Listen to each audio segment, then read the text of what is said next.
Izin mulai 3, 2, 1. Halo, selamat sore kawan pajak. Halo, selamat sore kawan pajak. Berjumpa lagi bersama kami tentunya penyuluh pajak dari KPP Pratama Sumatera Barat. Iya, untuk materi hari ini tentunya kita akan membahas nih PPN DTP yang kedua. PPN apa nih? Nah, kita akan bahas mengenai PMK nomor 13 tahun 2025, yaitu mengenai PPN atas penyerahan rumah tapak dan satuan rumah susun yang ditanggung oleh pemerintah tahun anggaran 2025. Jadi kalau tahun lalu ada PPN DTP yang penyerahannya atas rumah tapak dan satuan rumah susun, tahun ini pun kembali ada PPN DTP yang ditanggung oleh pemerintah. Dan tak lupa hari ini kami bersama narasumber kami yang cantik hari ini. Terima kasih Kak Rizka. Iya, ada Ibu Siti Kamiati. Selamat pagi. Iya, ini sudah sore tapi semangatnya tetap pagi ya Bu Siti Semangat ya. pagi. Tetap semangat pagi meskipun sore-sore nih udah mungkin kawan pajak di sana sudah mulai merasa lelah atas pekerjaan-pekerjaan kantornya, sama nih dengan kita ya. Iya. Kita capek, mungkin ada yang scroll Instagram, bisa ikut gabung bersama kami di live pajak Semarang Barat. Oke Ibu Siti, ini nih kan PPN yang nggak cuman baru hari ini luncurnya ya Bu ya, tahun lalu kan sudah ada ya Bu ya. Betul. Iya, kalau tahun lalu kan sudah ada PPN DTP. Nah, ini kenapa nih tahun ini pemerintah itu baik hati meluncurkan PPN atas penyerahan rumah tapak dan satuan rumah susun kembali yang ditanggung oleh pemerintah nih PPN-nya? Apa sih yang melatar belakangi munculnya PPN ini, Bu Siti? Iya, baik Kak Rizka. Untuk latar belakang kenapa pemerintah memberikan DTP ini untuk rumah tapak dan rumah susun, yang pertama itu untuk menjaga keberlangsungan pertumbuhan ekonomi Indonesia. Lalu yang keduanya adalah agar pertumbuhan ekonomi Indonesia ini tetap terjaga. Nah, di sini pemerintah memberikan paket kebijakan ekonomi untuk kesejahteraan berupa insentif PPN atas penyerahan rumah tapak dan satuan rumah susun yang ditanggung pemerintah pada tahun anggaran 2025 ini. Oke, baik. Ini agar keberlangsungan pertumbuhan ekonominya tetap Iya. terjaga ya, dan daya beli masyarakatnya akan per sektor rumah. Iya, betul. Iya, dan milenial ini juga bisa, Gen Z juga bisa ya Bu ya. Iya, untuk terutama membeli- memang ditujukan untuk Gen Z. Kak Iya, Rizka. Gen Z sekarang biar bisa memiliki rumah. Betul. Dan PPN-nya ditanggung oleh Pemerintah. pemerintah. Oke, baik Bu Siti. Kemudian ini nih kawan pajak ini pengen tahu Bu Siti, Mm-mm. apa sih pokok-pokok kebijakan atas PPN PMK di nomor 13 tahun 2025 ini? Apa Iya. sih penyerahannya terjadi kapan, atau PPN yang ditanggung pemerintah ini atas rumah yang bagaimana Ibu? Oke. Ya. Jadi di PMK 13 tahun 2025 ini, pokok-pokok kebijakannya itu yang pertama adalah bahwa PPN yang ditanggung pemerintah atas penyerahan itu adalah atas rumah tapak. Lalu yang keduanya adalah atas rumah susun yang memenuhi persyaratan tentunya. Kalau tidak memenuhi persyaratan ya tidak bisa memenuhi kebijakan dari PMK 13 tahun 2025 ini. Nah, di sini termasuk rumah toko dan rumah kantor dan juga sebagai tempat hunian. Nah, apa syaratnya? Syaratnya adalah penyerahan tersebut terjadi pada saat yang pertama ditandatanganinya akte jual beli yang dibuat oleh PPAT, atau yang keduanya ditandatanganinya perjanjian pengikatan jual beli lunas di hadapan notaris, serta dilakukan penyerahan hak secara nyata yang dibuktikan dengan berita acara serah terima sejak 1 Januari 2025 sampai dengan 31 Desember 2025. Ini diberikan untuk PPN yang terutang pada masa pajak yang bersangkutan. Oke, begitu ya Bu Siti. Bu Siti, jadi kalau belum ada BAST atau berita acara serah terimanya ini berarti belum bisa Belum mendapatkan. bisa. Iya, jadi itu harus di note ya, Iya. kan pajak di rumah ya. Pastikan BAST-nya itu di tanggal 1 Januari sampai dengan 31 Desember 2025. Oke, berarti untuk ruko-ruko juga bisa ya? Bisa, yang Oke. penting jangka waktunya itu BAST-nya Iya. 1 Januari sampai dengan 31 Iya. Desember 2025. Nah, begitu ya. Ya teman-teman ya, ini untuk rumah toko, rumah kantor juga bisa Iya, ya. bisa. Rumah Ruko. hunian. Ini kita kayak sales perumahan nih Bu Betul. ya. Hari ini kita Ya nanti kita kayak brand ambassador gitu iya ya. betul ya. Kayak Feni Rose nih. Hmm. Tahun depan PPN nggak DTP, maka belinya tahun ini nih. Ya, Gitu ya Bu gitu Siti ya. ya. Oke. Oke, baik. Kemudian, adakah kriteria objek pajaknya atau satuan rumah susun yang diberikan insentif ini? Kini supaya kawan pajak di rumah ini bisa lebih paham, lebih jelas itu seperti apa sih objek yang menjadi kriterianya Iya, ini, Bu Siti? tentu saja harus ada kriterianya untuk memenuhi objek dari PMK 13 tahun 2025 ini. Yang pertama, dia harus memiliki kode identitas rumah. Jadi rumah yang akan kita beli itu harus memiliki kode identitas tadi. Kalau tidak ada, ya tidak bisa. Lalu yang keduanya apa? Harga jual maksimalnya adalah 5 miliar. Kalau di atas itu tidak bisa. Makanya nih, ini kayaknya memang ditujukan untuk para Gen Z ya, Iya. yang memang penghasilannya bisa gitu ya di bawah 5M untuk membeli rumah tapak atau rumah susun. Lalu diserahkan secara fisik paling lambat tanggal 31 Desember 2025. Ya. Lalu juga di sini merupakan rumah baru. Jadi bukan rumah second Kak Rizka. Oke, Ya baik. harus rumah baru dalam kondisi siap huni yang pertama kali diserahkan oleh PKP penjual yang membangun. Lalu diberikan maksimal 1 unit rumah tapak atau 1 satuan rumah susun untuk 1 orang pribadi dan tidak boleh dijual kembali dalam jangka waktu 1 tahun sejak penyerahan. Jadi tidak bisa untuk rumah kedua. Oke, Ya, jadi nggak untuk bisa rumah ya. yang pertama satu orang pribadi hanya diberikan maksimal 1 unit rumah tapak saja. Oke, baik. Berarti nggak boleh rumah kedua, ketiga nggak boleh ya, apalagi Tidak second boleh. itu tidak bisa ya. Second juga tidak Iya, bisa. jadi kawan pajak ya yang di rumah yang menyaksikan live kami itu tadi sudah disampaikan dengan jelas ya oleh Bu Siti bahwa ya harga jual maksimalnya itu 5 miliar. Iya, maksimal. Iya, kemudian itu merupakan rumah baru ya. Rumah Tidak baru. boleh second. Betul. Hanya untuk 1 unit rumah tapak itu 1 orang Untuk pribadi. 1 orang pribadi saja. Iya, tidak boleh rumah kedua, ketiga. Yo. Ya. Tentu kami ini untuk rumah pertama kali ya, Iya. rumah yang dimiliki pertama kali begitu ya. Oke, baik Bu Siti, ini kami juga ada pertanyaan-pertanyaan selanjutnya. Nih, apa sih yang menjadi kriteria dan batasannya? Adakah yang menjadi batasan-batasan orang pribadi ini yang bisa Iya. memanfaatkan fasilitas DTP ini, Bu Betul. Siti ya? Jadi untuk kriterianya ini hanya diperuntukkan untuk apa? Orang pribadi. Ya, orang pribadi bukan badan. Jadi orang pribadi dengan kriteria seperti apa? Yang pertama dia warga negara Indonesia, memiliki NPWP atau NIK. Ya, itu yang pertama. Yang kedua adalah WNA, warga negara asing yang memiliki NPWP sepanjang memenuhi ketentuan peraturan perundang-undangan yang mengatur mengenai kepemilikan rumah tapak atau satuan rusun bagi WNA. Nah, sementara batasannya seperti apa? Batasan orang pribadinya untuk yang telah memanfaatkan PPN DTP sebelum PMK 13 tahun 2020 ini masih dapat memanfaatkan PPN DTP tahun ajaran, tahun anggaran 2025. Lalu yang telah memanfaatkan PPN dibebaskan sesuai ketentuan yang berlaku atas penyerahan rumah tapak atau satuan rusun, dan ini tidak untuk unit rumah yang sama ya. Jadi tidak bisa untuk unit rumah yang sama di tahun anggaran 2025 ini. Oke, baik. Jadi kalau dulu di tahun 2024 sudah bisa memanfaatkan DTP untuk rumah A misalnya Iya. begitu ya. Sekarang memanfaatkan atas PMK ini di rumah B. Berarti rumah kedua boleh ya, Bu? Boleh Tapi, sekali. Tadi kan bilangnya nggak boleh rumah kedua. Itu untuk satu peraturan ya. Betul, untuk tahun 1 tahun di yang tahun yang sama. bersangkutan. Ya, Iya. oke. Kalau 2024 jadi kawan pajak sudah punya rumah DTP juga, ini masih bisa ya Masih bisa memanfaatkan untuk tahun DTP ini. 2025. Oke, asalkan rumahnya rumah baru juga ya, Iya. hunian baru begitu. Oke, jadi jangan khawatir kawan pajak di rumah.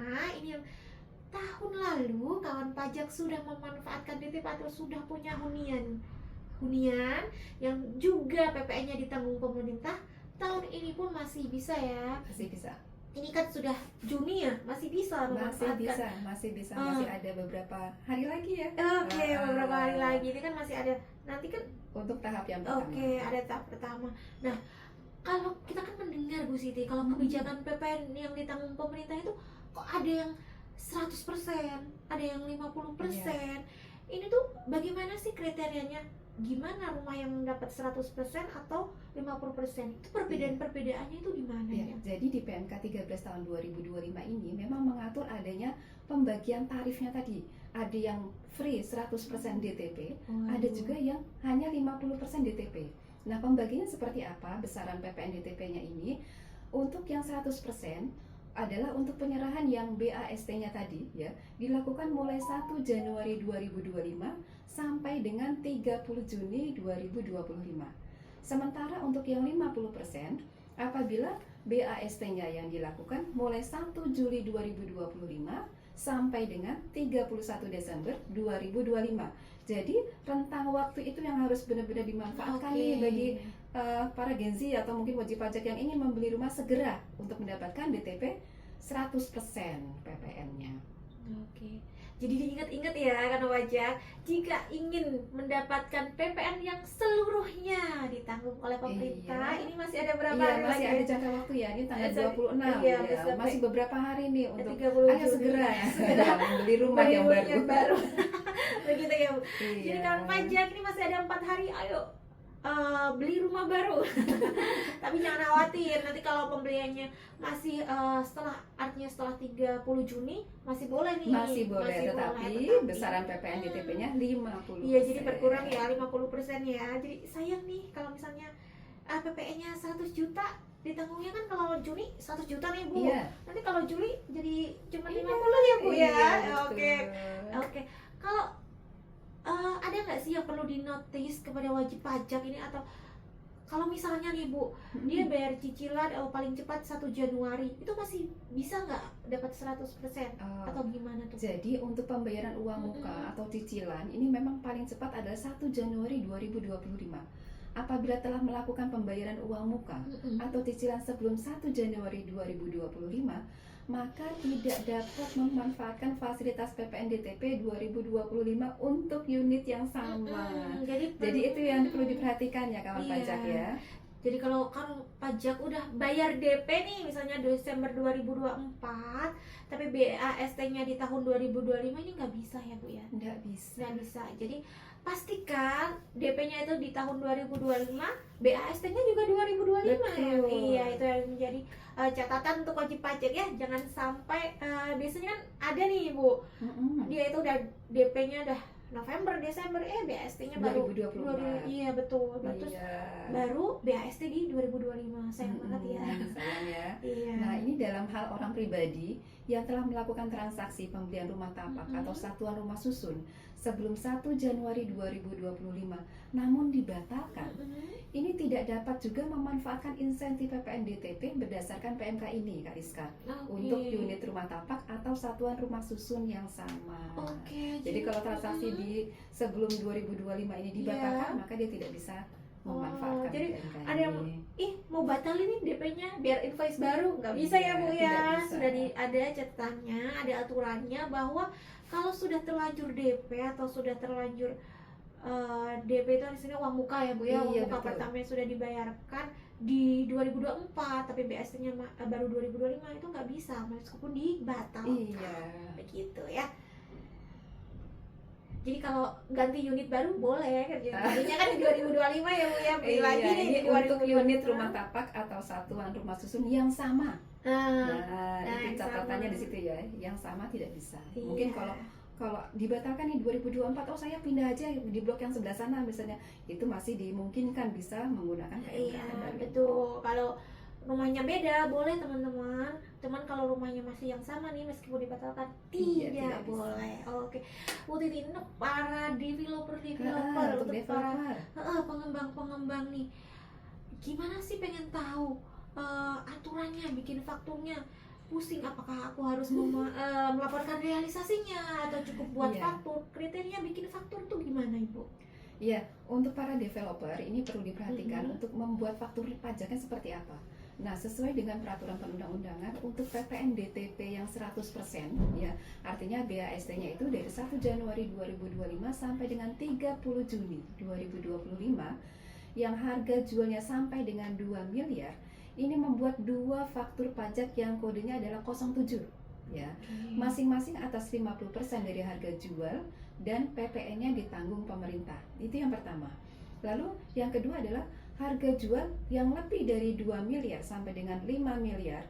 Ini dia membuat dua faktur atas kode 07 ya, masing-masing atas 50% dari bagian harga jual sampai dengan 2 miliar dan PPN-nya ditanggung pemerintah, dan satu faktur pajaknya ya, kodenya adalah 04 untuk bagian harga jual yang lebih dari 2 miliar dan PPN-nya tidak ditanggung pemerintah. Oke, begitu ya.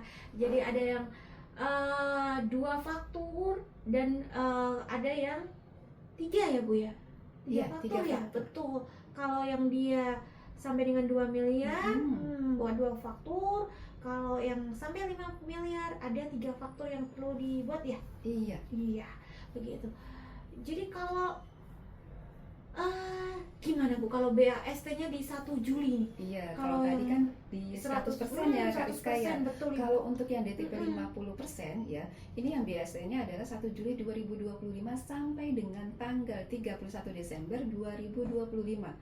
Untuk yang harga jual sampai dengan 2 miliar, dia membuat dua faktur pajak, yaitu faktur pajak 07 ya atas 50% dari harga jual dan PPN-nya ditanggung pemerintah, dan faktur pajak 04 atas 50% dari harga jual dan PPN-nya tidak ditanggung pemerintah. Yaitu untuk yang harga jual sampai dengan 2 miliar.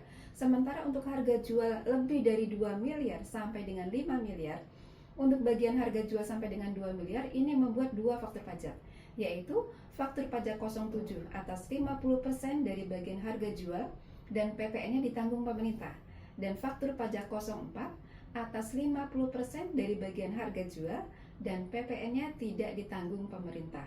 Sementara untuk bagian harga jual yang lebih dari 2 miliar, dia membuat satu faktur pajak dengan kode 04 untuk bagian harga jual yang lebih dari 2 miliar dan PPN-nya tidak ditanggung pemerintah. Itu untuk membuat faktur pajak bagi developernya. Developer. Nah, ini untuk yang membuat faktur cukup developer ya Bu Iya. ya, yang melaporkan atas realisasi PPN DTP ini Betul. adalah developer. Untuk wajib pajak yang membeli rumah, ini pastikan developernya membuat faktur pajak sesuai ketentuan yang berlaku ya, seperti yang disampaikan oleh Bu Betul, Siti ya. Kak.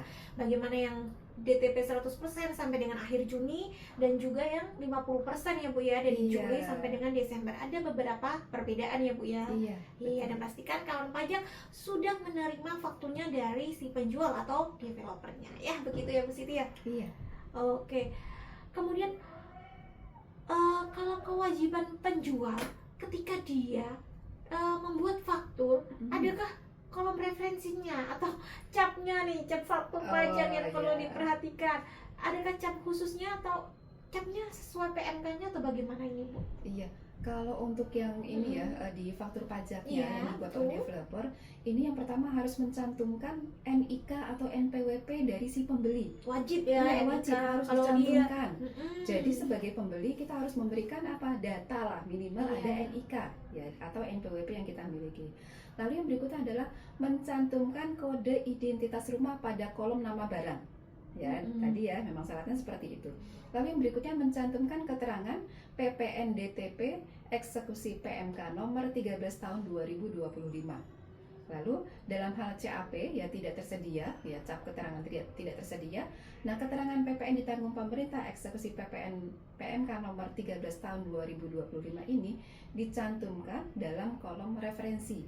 Ya, jadi untuk membuat laporan realisasi PPN DTP, ya ini faktur pajak dilaporkan dalam PPN masa PPN, ya dalam SPT masa PPN. Lalu pelaporan dan pembetulan SPT PPN masa pajak Januari sampai dengan Desember 2025 dapat diperlakukan sebagai laporan realisasi sepanjang disampaikan paling lambat 31 Januari 2026. Itu untuk ketentuan faktur pajak dan pelaporan. Iya, jadi untuk pembuat faktur pajak atau para penjual nih ya Bu ya. Developer. Kalau developer nih, terutama developer, ketika dia mencari capnya, aduh Bu, ini kok cap barunya nggak ada ya, PMK-nya belum update nih, Cortex-nya atau bagaimana Ibu? Nah, ini dituliskan di referensi begitu ya, di kolom referensi. Ya, ini kalau pajak perlu diperhatikan ya untuk penjual dan developernya.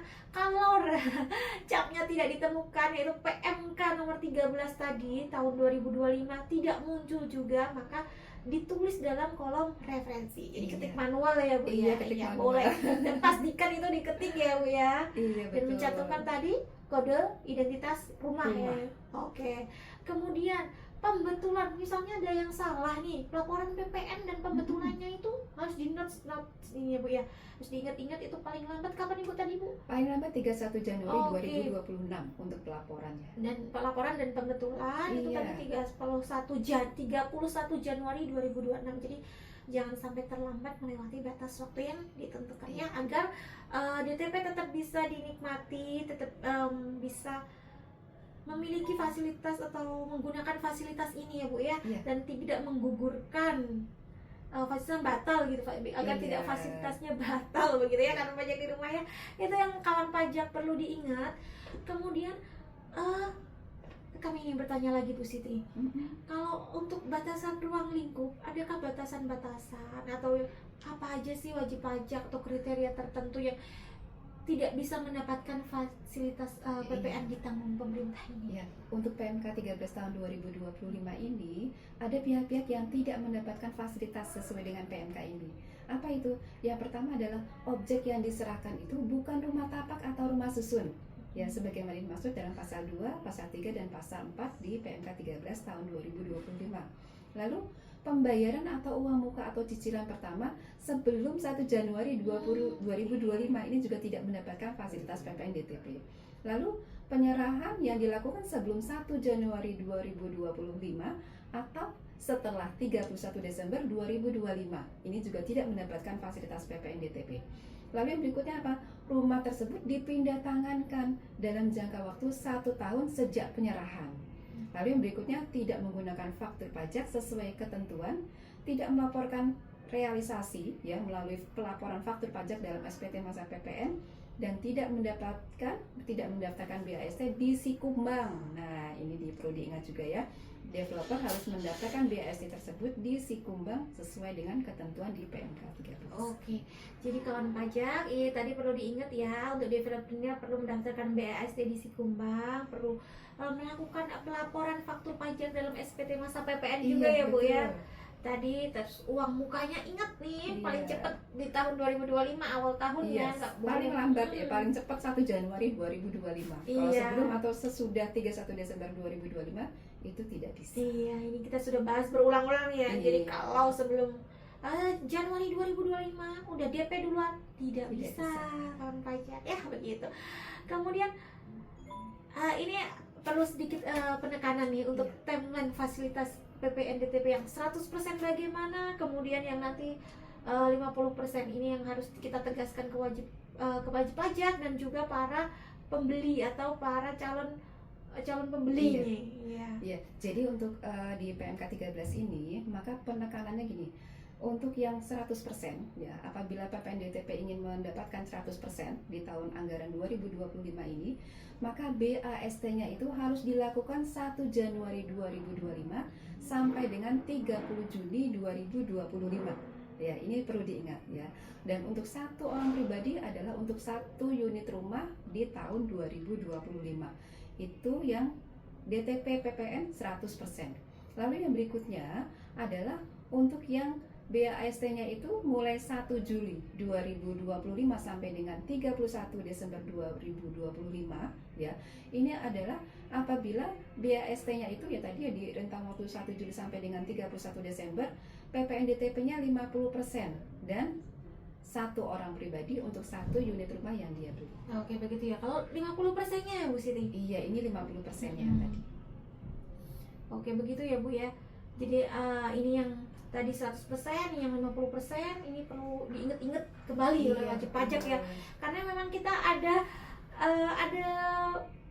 yang berbeda ya. Ada yang bagian mendapatkan 100, ada yang bagian mendapatkan 50%. Jadi kalau ingin 100 ya sampai Juni nih BAST-nya. Kemudian kalau sampai yang Desember, lebih dari itu ya 1 Juni sampai dengan 31 Desember kita masih kasih ditanggung pemerintah, PPN masih dapat fasilitas tapi yang 50% begitu ya Bu ya. Ini sepertinya waktu sudah menunjukkan sore ya, sudah sore, sudah waktunya kawan pajak di sini untuk beristirahat, kembali pulang ke rumah. Jadi untuk podcast dan live Instagram hari ini kita akhiri dulu sampai hari ini, sampai di detik ini. Terima kasih Bu Siti atas terima kasih kembali Kak Rizka dan kawan pajak kesediaan semua. narasumbernya. Jadi kawan-kawan pajak, kami pamit undur diri. Mohon maaf bila ada salah kata dan salah perbuatan. Pajak kuat, APBN sehat, Indonesia sejahtera. Sampai jumpa.